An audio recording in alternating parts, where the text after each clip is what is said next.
What is up, YouTube? Back at you with another this one's a quick video because in the last video of doing the Honda, I said that I would show the timing, and I did want to do that in its own video. This is all a video just me explaining me doing the timing. So, grab your cold ones, take a nice little swig, and so to do the timing, you either need to go online or resort to the Holy Honda Bible. This one's a climber.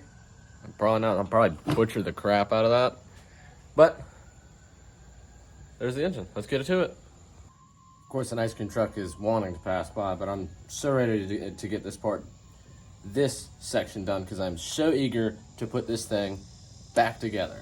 So, first off, you're going to want to make sure you're on top dead center. There's a T right here on your flywheel, and there's a little pointy part right here. Don't mind the gasket. This is a dry side, so that's not really necessary. But I ought to replace it. But right here, there's a little notch down. It looks like an arrow. That's where you're going to want to put these timing marks. So it's got a T. That's where you want this end to be. And if we jump up here to the camshaft, I don't know if you can actually see it on camera. I'll get you a little closer. You have a little notch right here.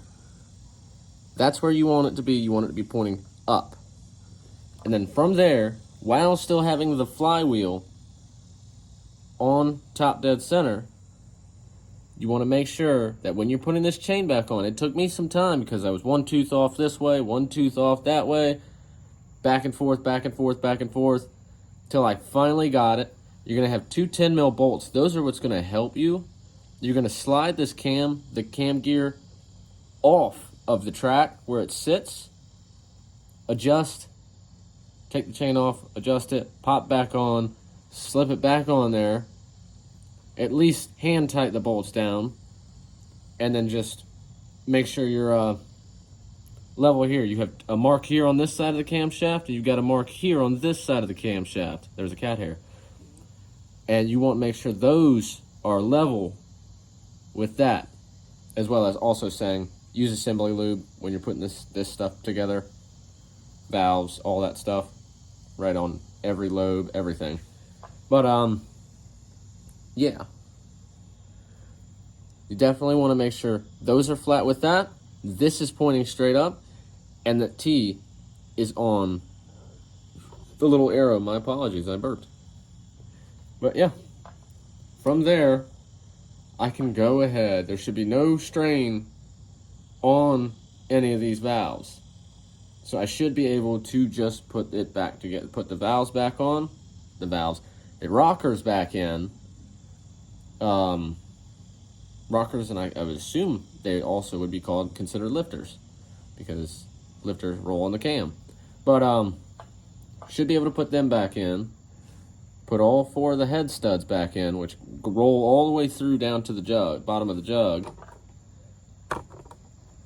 With the camera. They roll all the way down here, so I'm trying to be as gentle as you can, because when you rotate this cylinder, it's going to want to pick this up. So if you have a second set of hands, just have him hold the head down while you're trying to get it into top dead center. You may have to roll it back and forth a couple times. Who knows? So each one varies on if you can do it just by yourself. But I partially was able to do it by myself. There was one point when it was so far off top dead center on this wheel, I actually had to get somebody to hold it down because the jugs just went in. And then I slipped on the head with the head gasket and just had to rotate. But she is now in time. Hopefully this was the issue, because this is the reason I did not really ride this bike as much as I should have. But yeah. Always get yourself either an online version, which is going to make it a little difficult because you're going to have to go all the way to the back, which is, there's an index. Where's it at? that has everything alphabetically in here.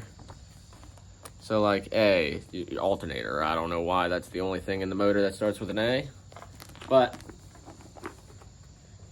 as you can tell, you can pretty much tell by looking at the pictures,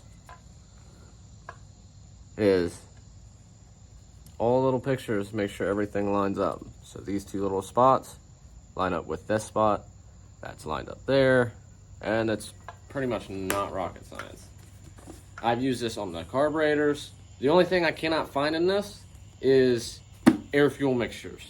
For the air fuel mixture screw, it's the only thing I cannot find in this book, which is fine. You know, it's just working. It's a motor to motor situation. Depends on the amount of compression and all that. I was trying to go back to factory, so I was hoping it was going to be in there. It wasn't there. But that was a long time ago. I thought that was a different issue. It never ended up being that issue. It was getting fuel, it was getting everything. It ended up being compression in the end. But this is just a quick video. I just wanted to show y'all how it was done. And once this is up, we can start putting this bad boy together. I'm so ready to put it back together. More ready than you probably think. Making sure everything's straight and where it's true, where it needs to be. But y'all take it easy. Like, comment, and subscribe. Go watch the other videos if you haven't seen this part.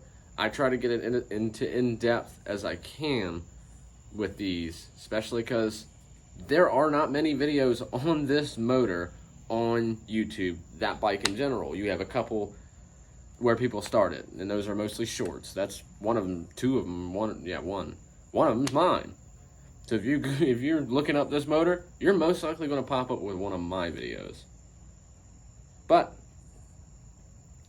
that's not a bad thing. But like, comment, share it with somebody that has this bike, has these issues, has just the bike in general. Let them see somebody else's bike, because you don't see them any often. But I appreciate every single one of you. Enjoy sipping on your cold one.